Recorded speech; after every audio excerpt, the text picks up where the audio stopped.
같은 기사 다른 느낌, 핵심만 콕콕 짚어드립니다. 미디어 Y. 한 주간 쏟아진 이슈들 언론들은 어떻게 보도했을까요? 미디어 Y에서 살펴보겠습니다. 최진봉 성공회대 교수와 함께합니다. 네. 교수님 어서 오세요. 안녕하세요. 오늘 미디어 Y에서 꼭 짚어봐야 될 큰 뉴스가 있었습니다. 네, 그렇습니다. 윤석열 대통령 미국 방문 당시에 불거졌던 MBC 자막 논란, 바이든 날리면 논란과 관련해서 예. 법원이 외교부의 손을 들어줬습니다. 그렇습니다. MBC더러 정정 보도를 하라고 했고 정정 보도 안 하면 하루에 100만 원씩 네, 외교부에 맞아요. 지급하라고 했는데 네. 감정 결과는 전문가들은 정확하게 감정할 수 없다는 거였는데 그렇죠. MBC의 정정 보도 판결이 나온 거 어떻게 보셨습니까? 그래서 이상해요. 지금 말씀하신 것 때문에. 그러니까 저는 이렇게 생각해요. 자, 법원의 판단이니까 일단 존중한다는 말씀을 전제로 말씀을 드리고요. 그럼에도 불구하고 이번 판결은 대단히 유감이다. 첫 번째 이유는 정정 보도를 하라고 그랬잖아요. 정정 보도, 그러니까 용어를 좀 정리하겠습니다. 정정 보도와 반론 보도는 전혀 다른 차원입니다. 다르죠. 우리 김명크도 잘 아실 텐데. 근데 정정 보도를 하라고 그랬어요. 정정 보도를 하면 뭔가 사실이 존재하는데 그걸 잘못 얘기한 거예요. 그랬을 때 정정 보도를 하라고 하는 거예요. 예. 그렇죠? 근데 그러면 지금 말씀하신 대로 판결문에 보면 전문가들도 어떤 단어인지 몰라요. 그러면 자, 바이든이라고 보도한 게 정정 보도가 되려면 원래 무슨 말을 했는지가 확인이 돼야 돼요. 오리지널 단어가. 그래야 정정 예. 보도를 하죠. 자, 바이든이 아니고 뭐 에컨대 뭐뭐였는데 날리면이었는데 그런데 바이든으로 보도했으니까 이거 정정합니다. 이렇게 얘기하는 게 정정 보도문 아닙니까? 네. 근데 주체가 없어요. 사실이 뭔지도 몰라. 뭐라고 얘기하는지도 몰라. 대통령도 얘기 안 해요. 아니 심지어는 김은혜 수석이 얘기했던 날리면도 뭐 지금은 그게 날리면이다 뭐다 얘기도 없어요.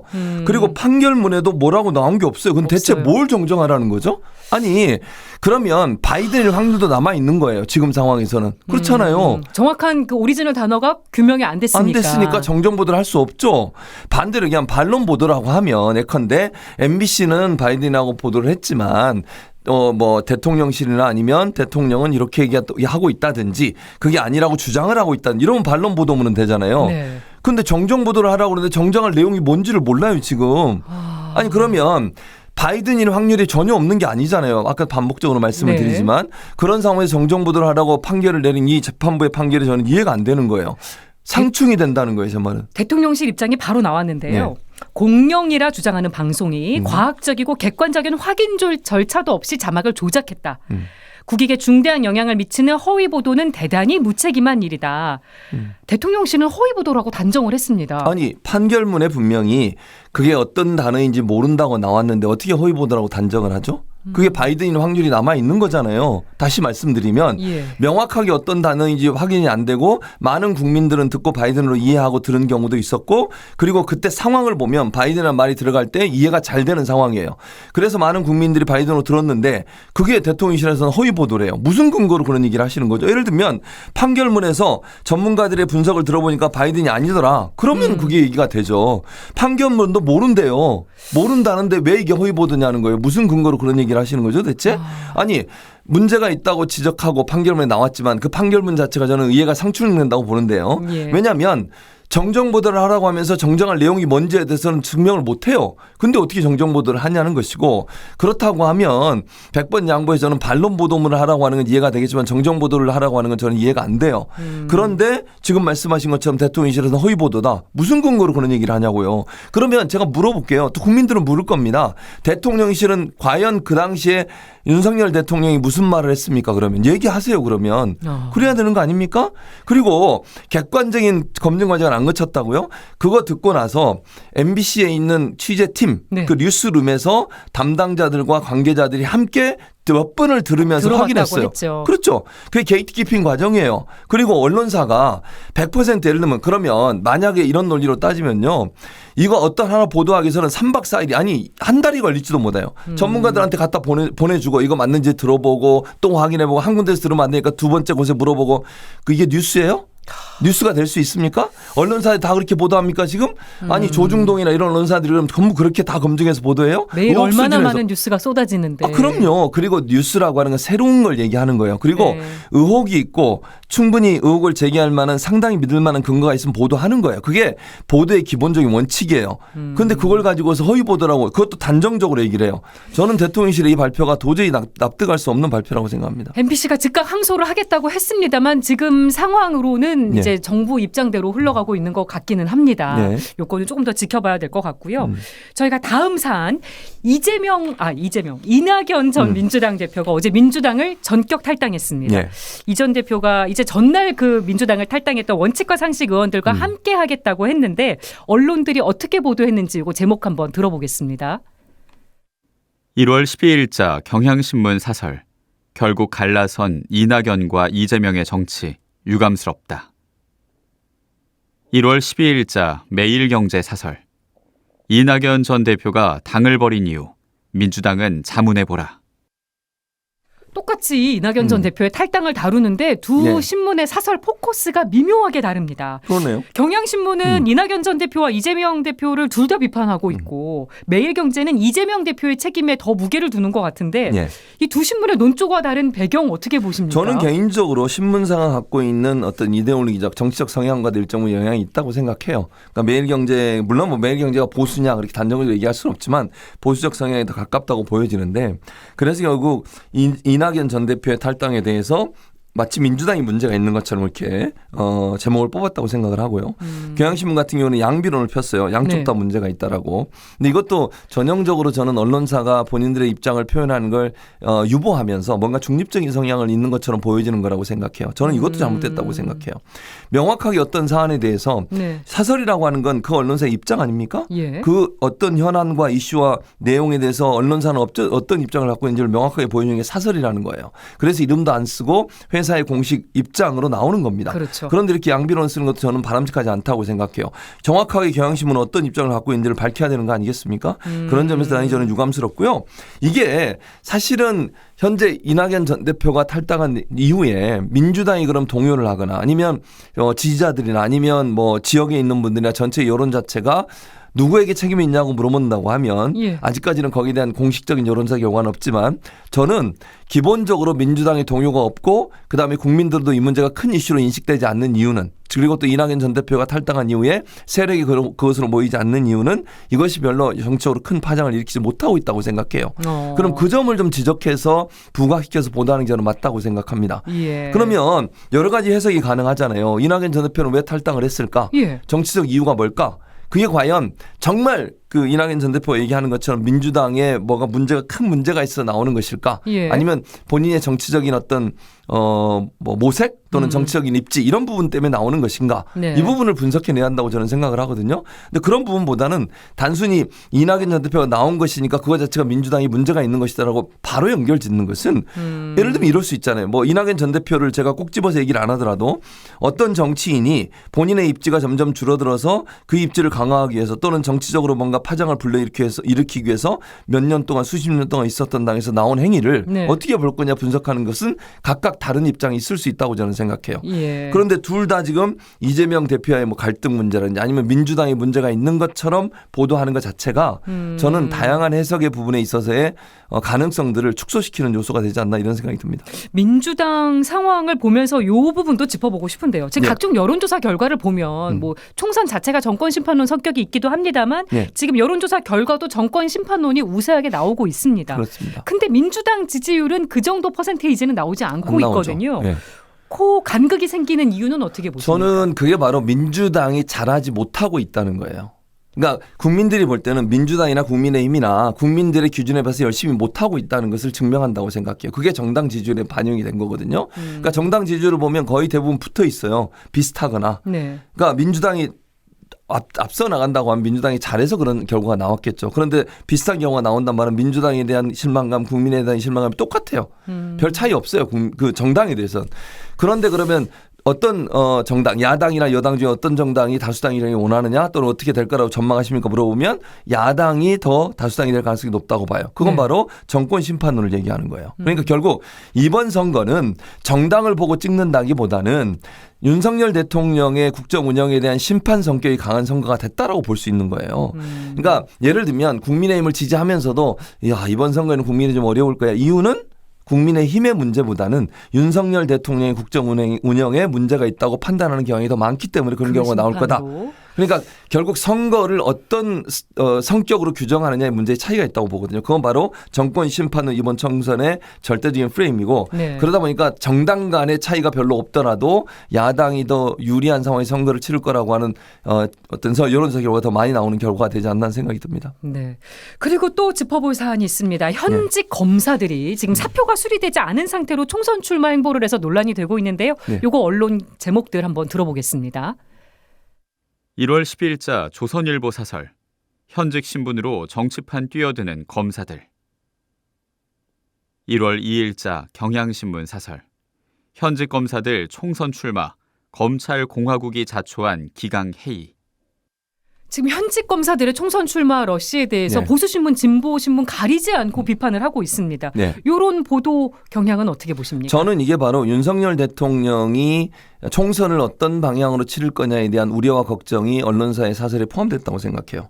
이유는 뭐냐면 조선일보도 비판을 하잖아요. 현직 신분으로 정치판 뛰어든 검사들이 너무 많이 정치판에 뛰어드는 것을 경계하는 목소리예요. 그 말은 반증을 하면 반대로 생각하면 윤석열 정부 또는 윤석열 대통령과 국민의힘이 특히 한동훈 비대위원장이 검사 출신들을 많은 지역에 공천할 가능성이 높다는 걸 반증하고 있다고 저는 보거든요. 그렇게 하면 안 된다고 지금 지적하고 있는 거예요. 예. 그러니까 저는 이 조선일보 사설을 보면서 어떤 생각이 들었냐면 이렇게 가면 국민의힘이나 윤석열 대통령에게 상당히 큰 부담이 된다고 하는 것을 경고하면서 그만두라고 조언을 하고 있다고 봅니다. 보수 신문들조차도. 그렇죠. 그런데 여기서 또 짚어볼 부분. 이원석 검찰총장이 엄정 조치를 지시했습니다. 그런데도 현직 검사들의 총선 출마가 이어지고 강행되고 있는 거를 경향신문 같은 경우는 개인의 일탈이 아니라 네. 검찰 조직의 기강회의로 보고 있습니다. 그렇죠. 이런 시각에 교수님도 동의하시나요? 당연히 동의하죠. 이원석 검찰총장이 영이 안 서는 거예요. 예를 들면요. 이게 정부가 예를 들면 대통령이나 지금 국민의힘의 비대위원장이 검찰 출신이 아니어봐요. 그러면 이렇게 못해요. 검찰총장이 검찰 전체를 장악하게 되니까 검찰총장 인사도 장악하고 예를 들면 문재인 정부 때 윤석열 검찰총장이 거의 검찰을 장악하고 본인이 원하는 대로 검찰을 운영해 갔잖아요. 근데 지금은 달라요. 대통령이 검찰 출신이고 비대위원장이 검찰 출신이에요. 이원석 검찰총장이 눈치 안 보겠습니까? 그리고 이번 총선에서 아까 뭐 조선일보 사설도 봤습니다만 검찰 출신들이나 검찰이 강하게 영향력을 행사해서 공천에도 영향을 행사할 가능성이 높다고 보여지는 상황인데 검찰총장이 이런 말이 먹히겠습니까? 전혀 안 먹혀요. 그리고 저는 이렇게 검사들이 무작정 사표를 쓰고 나온다고 보지 않거든요. 어느 정도 교감이 있을 거라고 생각해요. 아니 나가서 공천 받을 가능성도 없는데 사표를 쓰고 나옵니까? 그럴 검사가 어디 있어요 세상에. 이건 조직적인 문제가 있는 거다. 당연하죠. 저는 내부적으로 정리가 된 상태에서 행동에 옮기는 거라고 생각합니다. 공직자들의 정치권 직행에 대해서도 이제 우려의 목소리가 있는데 그중에서도 검사의 정치권 직행이 이렇게 많이 나오고 있는 거 우려가 더 크게 나오고 있습니다. 교수님 이런 풍조 어떻게 보세요? 대단한 문제죠. 왜냐면요. 어느 정당 특히 이제 보수든 진보든 어느 정당에 줄을 대거나 아니면 그 정당과 가까워져서 출마를 하는 거잖아요. 이렇게 특정 정당 국민의힘으로 보여지는데 지금의 여당에 이런 식으로 사표 쓰고 바로 가는 경우는요. 그전에 이 사람이 사건을 처리하거나 아니면 수사했을 때 영향을 안 받겠습니까? 예전에 언론사도 언론 기자들도 그런 비판이 많았어요. 예. 앵커 하다가 바로 가는 거예요. 우리 김앵커는 안 가시겠지만 앵커 하다가 바로 가는 사람들 있잖아요. 갑자기. 비판 나왔어요. 그 사람들이 과연 보도를 똑바로 했겠냐고요. 나 봐달라고 어느 정당이든 러브콜 보내지 않았겠어요? 어제까지 뉴스 진행하다가 다음 날 입당하는 경우도 있었고. 그렇죠. 그다음 뭐 대변인으로 가는 경우도 있었고요. 예. 그 사람들이 정말 공정하게 보도를 했겠냐고요. 똑같은 사안이에요. 검사가 이렇게 갑자기 사표 쓰고 정당에 가서 선거에 뛰어든다? 그 전까지 이 사람이 했던 수사가 과연 공정했겠냐는 거예요. 정치적 중립성에 대해서 또 우려가 나올 수 있는 거고. 생길 수밖에 없는 거죠. 네. 그리고 또 다음에 짚어볼 사안은 김건희 특검법 관련해서 대통령이 거부권을 행사한 겁니다. 이것도 제목 들어보겠습니다. 1월 6일자 동아일보 사설 제2부속실 특별감찰관으로 특검 민심 돌릴 수 있겠나 1월 6일자 한국일보 사설 국민 뜻 반하는 특검 거부, 납득할 대안도 제시해야.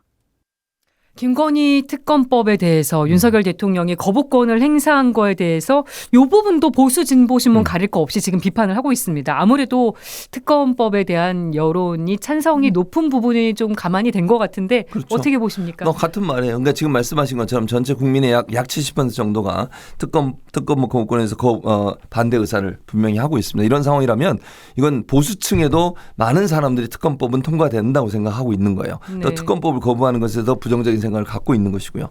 그러니 언론사, 이제 보수 언론 입장에서는 총선에서 이번에 국민의힘이 만약에 패배하게 되면 참패를 하게 되면 권력의 힘이 상당히 많이 빠질 수밖에 없어요. 그러니까 레임덕이 온다고 우리가 보통 얘기하잖아요. 예. 그런 것을 경계하고 싶은 거예요. 저는 그렇게 보거든요. 그러니까 결국은 김건희 특검법에 대해서 거부하는 것은 이거는 뭐랄까요? 패배를 부추기고 자초하는 일이라고 하는 부분을 강조해서 저는 얘기한다고 보여지고 네. 이만큼 국민의 여론을 무섭지 않게 생각하는 정권은 있을 수 없는 일이다라고 하는 부분이 언론 내에서 진보 보수를 떠나서 여론을 반영하는 차원에서는 공감대가 형성되고 있다고 보여집니다. 대통령실도 그거를 의식한 것 같아요. 그래서 이제 제2부속실 설치나 특별감찰관 임명을 얘기하고 있는데 네. 요게 이제 특검 거부에 따른 민심을 돌릴 수 있을 것인가? 전혀 아니죠. 아니 생각을 해보세요. 제2부속실이나 또는 특별감찰관은요. 앞으로 일어날 일들을 예방하는 거예요. 네. 그런 역할을 하는 거잖아요. 제2부속실이 만들어지면 앞으로 이제 김건희 여사가 활동할 때 보좌를 하고 네. 또 모든 게 기록에 남으니까 이상한 행동 못하게 만드는 거고 특별감찰관도 앞으로 일어날 일에 대해서 감찰하고 조사해서 밝혀내고 이런 일을 하는 거예요. 이미 지난 일이에요. 그것도 2년 전에 있었던 일이에요. 예. 그 일에 대해서 이미 결정이 난 문제를 가지고 이 두 개를 만든다고 해서 그걸 하지 말자? 이거는 미래를 대비하는 일이기 당연하죠. 때문에. 말도 안 되는 것이고 민주당이 전혀 받을 수도 없는 문제고요. 국민들도 만약에 이것 때문에 이걸 그만둔다고 생각하면 민주당이 엄청난 비판을 받을 겁니다. 네. 국민들이 볼 때도 아니 지금 김건희 여사 특검법 같은 경우는 이제 주가 조작 문제잖아요. 관련된 사람들이 거의 대부분 다 처벌받고 재판까지 받았어요. 그렇죠. 김건희 여사만 지금 조사가 안 되고 서면 조사 한 번 했다잖아요. 수사가 진행 중이래요. 계속 아직도 진행 중이에요. 네. 검찰의 발표는. 이렇게까지 특혜를 누리고 있는 이 김건희 방탄법이라고 비판을 받고 있는 이 특검법을 거부하는 행위가 과연 맞는 거냐. 언론사들도 거기에 대해서는 한 목소리로 목소리를 낼 수밖에 없는 상황이고 제2부속실이나 뭐 이 특별감찰관 만든다고 한들 네. 이거는 과거의 문제가 아니라 미래의 문제이기 때문에 특검법과는 전혀 다른 차원에서 접근해야 된다고 생각합니다. 며칠 전에 부동산 대책이 나왔는데 예. 요거 관련해서는 신문들의 보도가 좀 엇갈리고 있습니다. 예. 제목부터 먼저 들어보겠습니다. 1월 11일자 중앙일보 일면 기사. 재건축 빠르고 쉽게, 다주택 과세 가볍게. 1월 11일자 조선일보 사설. 세계에 없을 국가적 낭비. 매일 쏟아지는 선심정책 뒷감당 되나. 정부가 이제 재건축 규제를 완화하고 네. 또 소형주택 세제 감면을 골자로 한 110 부동산 대책을 발표를 했는데 네. 뭐 들으셨다시피 반응이 엇갈리고 있습니다. 이게 위축된 부동산 시장의 숨통이 될 거라는 기대 섞인 반응도 있고 이거 난개발에 빗장을 연 거 아니냐 호평도 있는데 교수님은 이번 대책이 어떻게 부동산 시장 안정에 좀 도움이 될 거라고 보십니까? 그렇게 보지 않아요. 저는 조선일보를 별로 좋아하는 사람이 아닙니다만 조선일보의 보도 보세요. 세계에 없을 국가적 낭비라고. 저는 여기에 동의해요. 무슨 말이냐면 30년 이상 됐다고 해서 그 건물이나 아파트가 사용이 불가능하냐 그건 아니라고 저는 생각합니다. 네. 또 어떤 방식으로 지어졌고 언제 지어졌고 어느 회사가 지어졌느냐에 따라서 안전성 검사도 다르게 나타난다고 저는 생각해요. 그렇죠. 이건 낭비예요. 이거 멀쩡하게 쓸 수 있는 건물을 부시고 또 새로 짓고 이건 건설사 이익만 남게 하는 겁니다. 안전 진단도 없이. 그렇죠. 어떻게 이런 일을 저는 이게 포퓰리즘이라고 봐요. 이게 포퓰리즘 아니면 뭐가 포퓰리즘입니까 대체? 아니 그리고요 약간 우리나라 아파트 35% 정도가 곧 있으면 30년이 된대요. 4, 5년 후에. 되게 많이 이제 포함이 네. 돼요. 그러니까요. 네. 그러면 그 아파트 다 부실 겁니까? 그 폐기물을 어떻게 할 거며 또 재건축하는데 돈 들어가잖아요. 누가 돈을 벌겠어요? 서민이 돈을 벌겠습니까? 돈 많이 가진 사람이 돈을 벌겠습니까? 건설사가 돈을 벌겠습니까? 서민이 돈을 벌겠습니까? 아니요. 아파트를 부수고 새로 지으면 더 가격은 올라가게 돼 있어요. 네. 거기 사는 분들도 들어가면 물론 본인이 받은 어떤 그 분양은 받을 수 있지만 거기에 돈을 또 일부 내야 되잖아요. 그렇죠. 그런 경우에 또 그 사람들은 어떻게 하냐고요. 그러면 또 쫓겨 나오는 경우도 있어요. 그거 팔고 그냥 그렇죠. 분양권 돈이 팔고. 감당이 안 되면. 그렇죠. 이런 일이 반복되면 누구를 위한 정책이냐고요. 이게 과연 서민을 위한 정책입니까? 그리고 이거는 정말 불필요하게 국가적 낭비를 하는 거라고 저는 생각해요. 그렇기 때문에 총선을 앞두고서 이런 정책이 쏟아지는 것은 선심성 정책이고 이건 결국은 뭐 총선에서 좋은 어떤 그 결과 즉 표를 더 얻기 위한 하나의 수단으로 활용되는 거라고 저는 생각합니다. 뭐 총선용 얘기해 주셨지만 지금 이거 말고도 여러 건이 있습니다. 네. 전기요금 동결, 공매도 금지, 주식 양도세 완화, 금융투자소득세 폐지 등등등. 정부가 이런 걸 모르지 않고 발표를 했을 것 같은데 그래도 정부는 도움이 될 거라고도 생각을 한 게 아닌가 싶기도 그렇죠. 하고요. 선거에 도움이 된다고 생각하죠. 사실은요. 전기요금 동결도 그래요. 이거 선거 끝나면 안 올릴까요? 지금 한전 적자가 어마어마한데. 당연하죠. 올릴 거라고 저는 봐요. 예. 그때 폭을 확 올릴 거예요. 그럼 피해는 또 누가 당합니까? 잠시 막아놨어요. 4개월, 뭐 3개월 그 정도 막아놓고 나중에 올리면 차라리 조금씩 올리는 게 피해가 더 적게 들어요. 또 공매도 금지도 마찬가지입니다. 이것도 언제 풀릴지 모르는 상황이고요. 또 하나는 이 주식 양도세 완화나 금융투자 소득세 폐지는요. 그야말로 돈 많은 사람들을 위한 정책이에요. 아니 개미들이 예를 들면 주식 양도세 완화도요. 금액으로 보면요. 조금 투자한 사람은 혜택이 없어요. 해당이 결국은. 안 되죠. 당연하죠. 그러니까 돈 많은 사람들, 많이 투자하는 사람들. 이거 금융투자 소득세도 마찬가지. 이자 많이 받는 분들한테 이 혜택이 돌아가는 거잖아요. 누구를 위한 정책입니까 대체? 그러니까 이거는 결국 자기들의 지지층이라고 할 수 있죠. 보수 진영의 지지층들이 이제 아무래도 기득권층이고 부자들이 많고 기업 운영하는 분들이 많다 보니 그분들한테 혜택을 좀 더 많이 줘서 지지층을 좀 더 강화시키려는 의도를 갖고 하는 행동이라고밖에 안 보여요. 네. 이렇게 서민들은요 물가 때문에 걱정하고 있죠. 그다음에 대출금 갚는데 정말 목숨 걸고 하고 있죠. 이런 상황에서 그들을 위한 정책을 내기보다는 또는 민생 안정이나 아니면 물가 안정 대책을 내는 것보다는 이렇게 특정 계층 또 특정 지지층 이런 사람들만을 위해서 이런 포퓰리즘적인 정책을 낸다고 하는 것은 이거는 정말 총선 전 정책으로밖에 볼 수 없는 상황이라고 생각합니다. 네, 지금 방송 보고 계신 분들도 댓글로 같이 남겨주고 계신데 중흥동 장구경님께서 선거 끝나면 세금 폭탄 엄청나다. 또 올리브 153님 교수님 말씀 다 맞다. 또 다시보금님 부자들을 위한 정책이다. 부동산 투기를 부추기는 거다. 또 같이 공감도 해주고 우려도 해주셨네요. 네, 미디어와이 오늘 여기까지 하겠습니다. 최진봉 성공회대 교수와 함께했습니다. 오늘 고맙습니다. 네, 감사합니다.